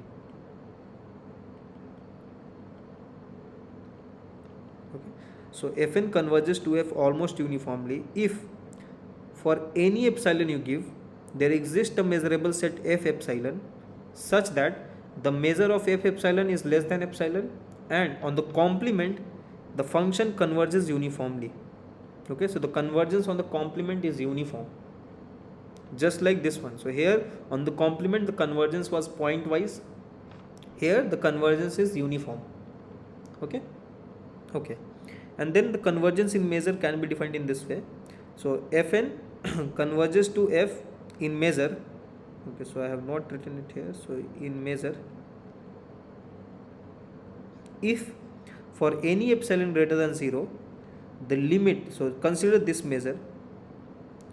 So this is saying that the function, the points where the difference of Fnx and Fx is greater than epsilon, and this, if you take the limit, so basically you are considering for large n. So this is because of the limit I am saying. So this is saying that for large n, the difference between the functions Fn and F being greater than epsilon is of measure 0. Okay, so this is what it means, that for large n, the measure of this set, okay, I have not written, this is less than delta. Okay, so for any delta there exists natural number n such that the measure of this set is less than delta, which that means it can be made very small. So in limit it is basically 0. Okay.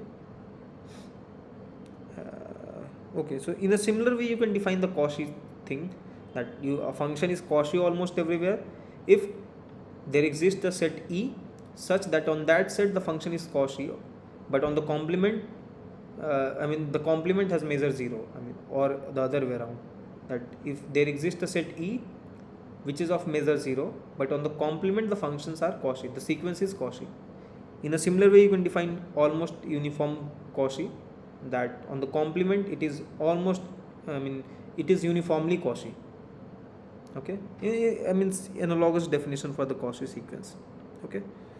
Okay, now this is the relation what you have already seen. Okay, so let me just tell you. So suppose a function Fn converges to F. So Fn converges to F almost everywhere. Then this means that if the measure is finite, so suppose this x s mu is the measure space. So if mu of x is finite, then this almost everywhere convergence sequence would imply that Fn converges to F in measure, so in mu. Okay, so this is true when mu of x is finite. So almost everywhere convergence also implies almost uniform convergence, again if mu of x is finite, and this is what it called Egorov theorem, right? Okay, so this says that almost everywhere convergence implies convergence in measure and almost uniform convergence, but this is true for finite measure space.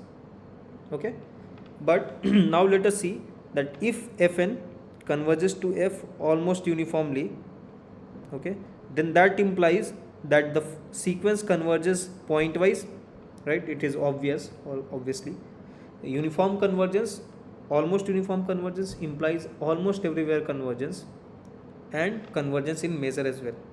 Okay, but when you talk about convergence in measure, you have to, the sequence does not converge, but there exists a subsequence which converges. So if Fn converges to F almost uniformly, then the Fn converges to F almost everywhere, and there exists a subsequence Fnk which converges to F in measure. Okay, now if you have a convergence in measure, then it implies almost uniform convergence and almost everywhere convergence, but when you go for the almost everywhere convergence, that will be up to a subsequence. Okay. Okay. So oh shit.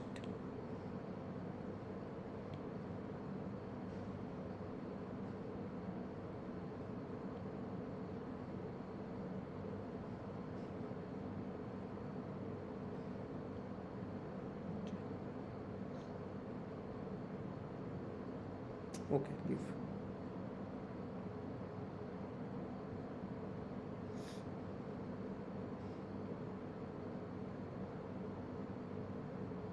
Okay, so this was all about the relations what you have seen for the in these three notions of convergence.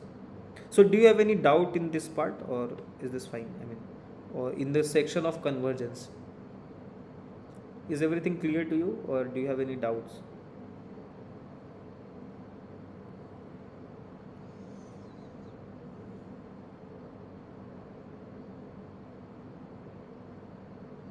You can tell me if you have some doubt, maybe.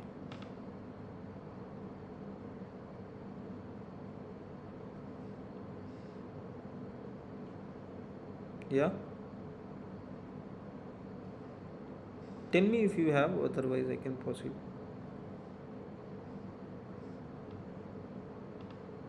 Okay. If there is no, then okay, so this is another that, so you already know that a sequence in real line is Cauchy if and only if it is convergent. So in a similar sort of thing is also true here, that almost uniform convergence if and only if it is almost uniform Cauchy, and same thing in measure.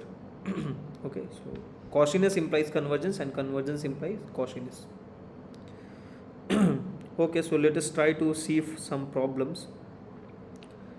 Okay, so what this says, so I'll just explain the meaning of this problem. Okay, so I think I'll have to give some interpretation as well. Okay, so let me start with this problem. Okay, maybe I'll be able to solve this one and the others will be solved again in the next session. Okay, so before going to the problem, I just want to make you sure that you understand the problem. So see, it's saying that suppose this is r bar. Okay, so the function is defined on the whole real line, I mean extended real line system. Now you know that it is measurable, you have some definition, right, that this is measurable. Suppose this is there, then checking this one is equivalent to checking that suppose you restrict this function. Okay, so let's call this g is f restricted to f inverse of r. Okay, so this would be a function from f inverse of r, okay, which is subset of x, to r. Okay, so so this is a real valued function. So this was real r bar valued function, and this is r valued function. Okay, so what this result says, that suppose you have been given that a function is r bar measurable, I mean the function is r bar valued and it is measurable, it is equivalent to saying that if you consider this function g, or let me say f tilde, if this is measurable, so it is equivalent to saying this, maybe this is measurable plus f inverse plus minus infinity should belong to the sigma algebra. So it should belong to the, so it is a measurable set. So checking that the r bar valued function is measurable if and only if the function if it restrict the domain, so the corresponding real valued function is measurable, and plus minus infinity, if you take inverse image, that should be a measurable set. Okay, so is the meaning clear to you, I mean for this problem?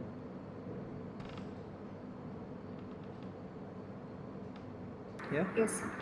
Okay, so maybe I'll not go for the solution, but I'll give you, I mean a similar type of result I'll mention. I think there is one problem. Yeah. A similar sort of thing is here. So it's saying that suppose f is a function from x. Now x is a disjoint union of a and b. Okay, is it disjoint or no? It's saying that it's any, okay, you don't need the disjoint thing, I guess. Okay, so this is to r bar or r, whatever you say. So suppose this is measurable. Okay, now instead of checking this measurable, it is equivalent to saying that if you, the function f, okay, so maybe f a to r bar and f restricted to b to r bar are measurable. Okay, so in both of these two problem, what you have seen, that we are talking about measurability of a function on a restricted domain, right? So for this we know that, okay, so let me mention somewhere, so it is something which is okay, so let me mention it here. So what I am trying to say, suppose this is given to you, so this x s mu is given to you, and you know that f x to r or r bar is measurable. Then what does it mean? That f inverse of any Borel set belong to s, right? So this is one of the thing what is stated in the beginning. So b of r bar, okay. Okay, so I'll also say what this b r bar is, okay, but let me make it one point clear. So it says, okay, if you, for now you can consider just r, okay. So a function is measurable implies that f inverse of b belong to s for all b in the Borel set. Now if I restrict this f to y, which is subset of x, so this is to r, so let me call this f tilde, okay. Now what does this mean? It is measurable. What is the meaning of this, right? Because if you want to copy this, it will say that f inverse of b belong to s for all b in br, right? But s should be corresponding to this y, right? Right, so this s should be some s tilde, I mean, or s of y. So if I call this s of x, so this should be s of y, right? Do you agree?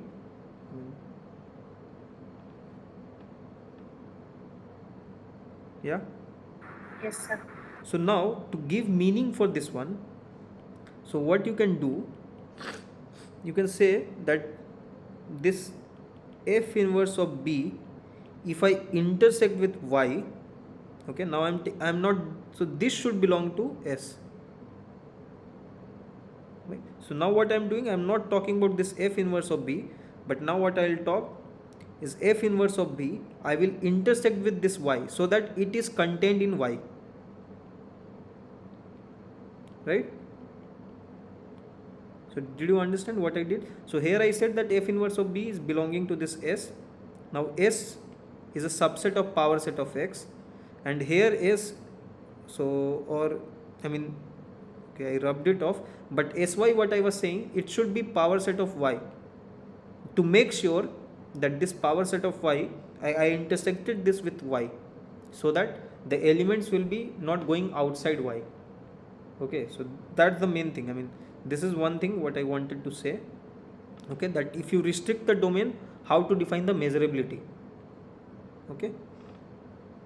So I mean, even instead of taking this b, you can take the closed interval or open interval, whatever you feel, okay. So that is not a problem.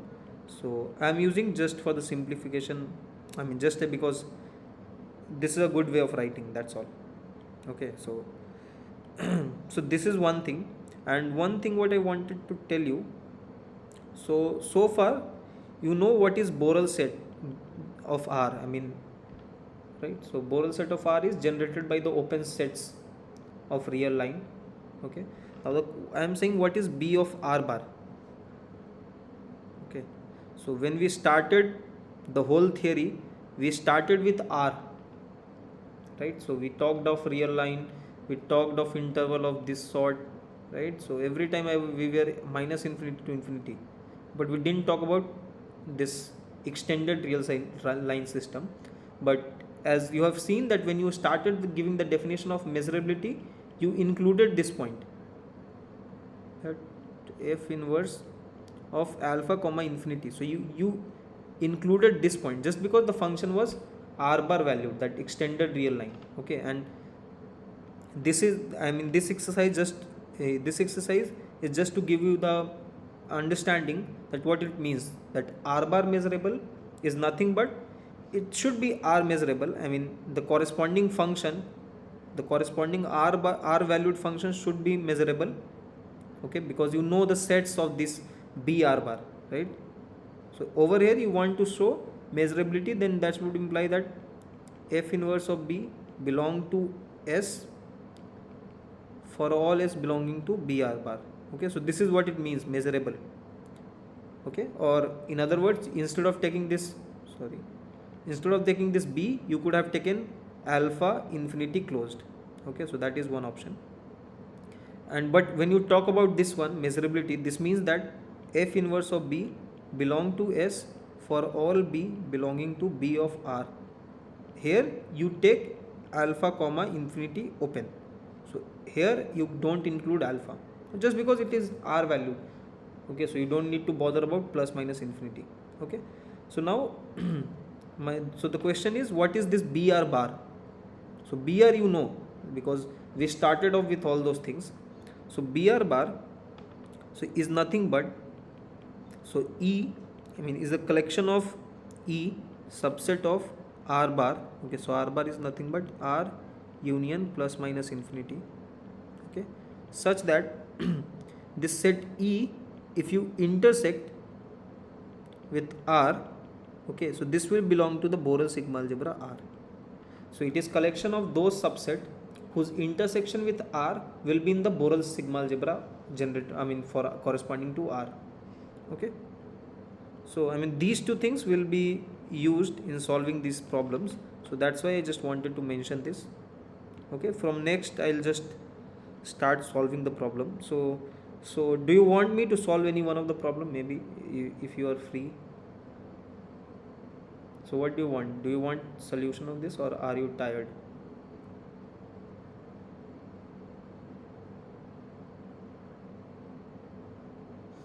You can, whatever you say I'll do, so you can tell me.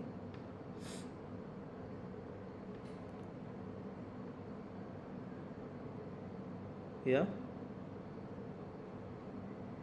what do you want?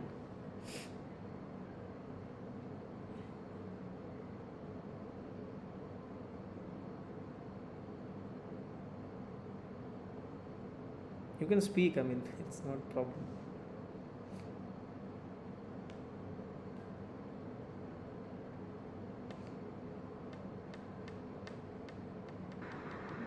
So how many are there problems? What So what? total. So how many there are problems? No. Okay. I mean, I'm not saying that I'll solve all, obviously not. I was just talking that should I solve this first problem or maybe this problem, because I mentioned this one. But anyway, so okay, if you don't want, maybe we can do it in the next session. Sir, one problem, at least one problem, because tomorrow is the deadline of assignment. So it will be hell. Oh, is it? So okay, so okay, then I don't know what problem do you feel that should be helpful. So I think convergence problem, there is no convergence problem in the assignment, right? Or is there any? Because only the first three problems what you see, or first four problems, is about the measurability, and the rest is about convergence. And this is quite, I mean this is quite difficult, I mean not difficult, but it's quite lengthy, that's it.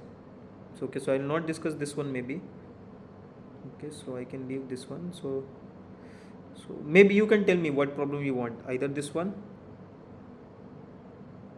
or maybe this one, whatever.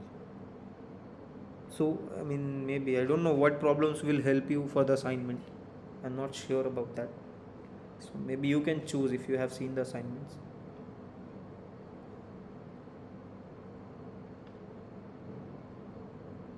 I don't think these type of problem should be there in the assignment, because I'm not sure. Maybe you can tell what problem do you want.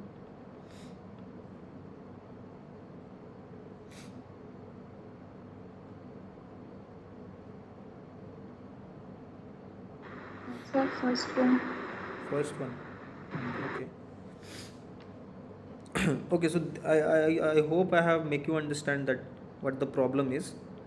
Okay, so suppose that, so the first thing is that I am proving that, assume that f is measurable, and then I'll say that, I mean this restricted f, so I don't know, f x to r. Yeah, okay, so this is what I'm saying. So assume that f is measurable. F is, so suppose f is measurable on X. Okay, now by definition, what I mean, not by definition, but you can show that this simply means that f inverse of B belong to this sigma algebra S for all B belonging to this B R bar. Okay, now what you want to show? So the first thing what you want to show is that f is measurable on Y, right? That Y is nothing but f inverse of R. So this is what you want to show. So we'll just proceed by definition. Okay, so let you choose any B belonging to the R. So this f, so f here let me write, so f from Y to R. So now you want to show that this is measurable. So you choose any Borel set of R. So let B belong to BR. Okay, then f inverse of B. So as I mentioned that you want to prove measurability on a subset. So Y is subset of X.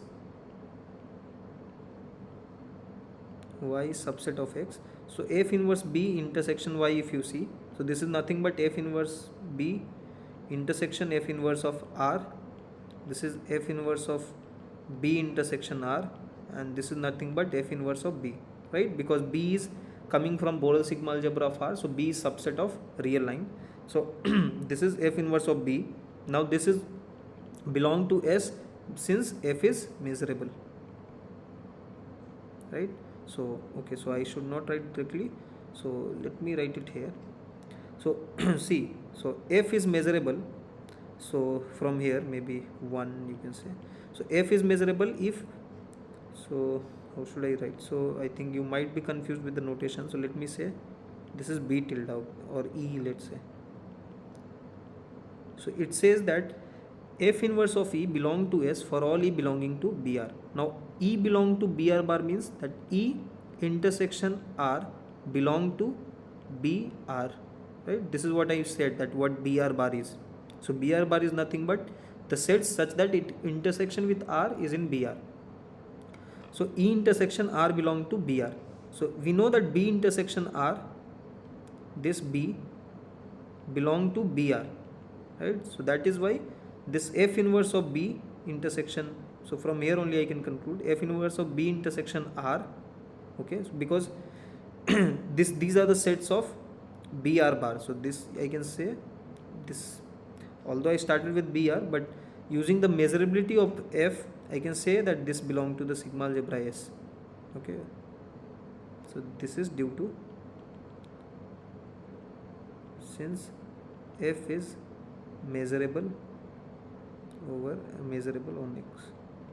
Okay, so this is just using the measurability of f. I have concluded that f inverse of B intersection R Y is belonging to S. So this f is measurable on Y. Okay, now the next thing what you want to prove, that f inverse of infinity belong to S, right? So this is quite easy, that f inverse of infinity, you can write f inverse of maybe intersection of n comma, okay, so maybe you can exclude this n comma infinity, n belonging to n. Okay, now this you can take intersection outside. This is f inverse of n comma infinity, and you know that this by measurability, so this is nb is belonging to n. Now again using the measurability of f, you know that this belong to S, right? Since f is, so since f x to R bar is measurable. Okay, this is just by definition. Okay, so this belong to S, so the countable intersection of this also belong to S since S is sigma algebra. Okay, so this f inverse infinity belongs. Similarly you can show that f inverse of minus infinity is nothing but intersection of f inverse of minus infinity comma minus n. Okay, so n is in n, and this will again similarly belong to S. Okay, so this part is done. Now let us see the other part.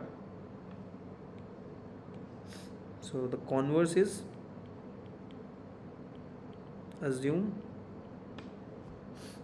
f inverse plus minus infinity belong to S, and f is measurable on y. So f from y to r is measurable. Okay, so you have to prove that f, so to show f from x to r bar is measurable, right? So I'll just use the the same thing. So let b belong to br bar. Okay, so now the moment I choose from br bar, this simply means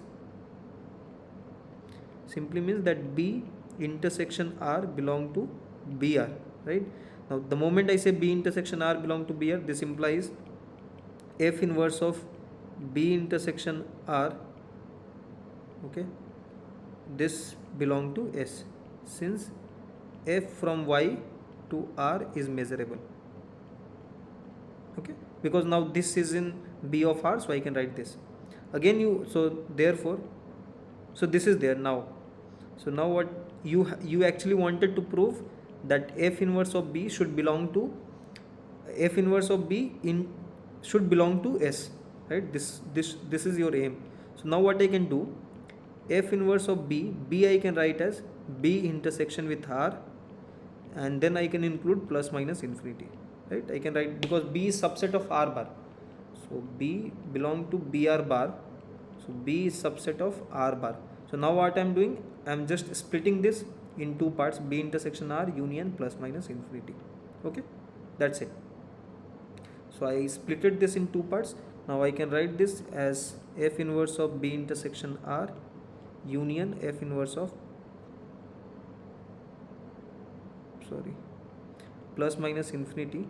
Now you know this is given to you that this belong to s, and this I have shown here that this belong to s, so the whole union belong to s, and hence f, so this shows that f from x to r bar is measurable.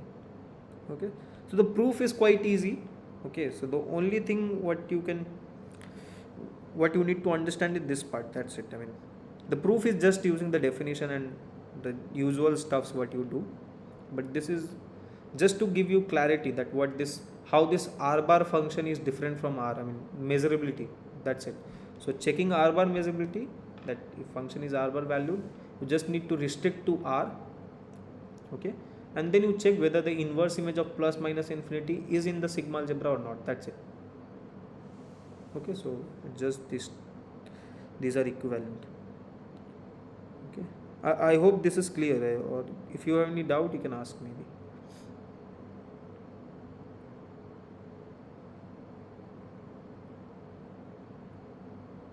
So do you have any doubt or is it fine?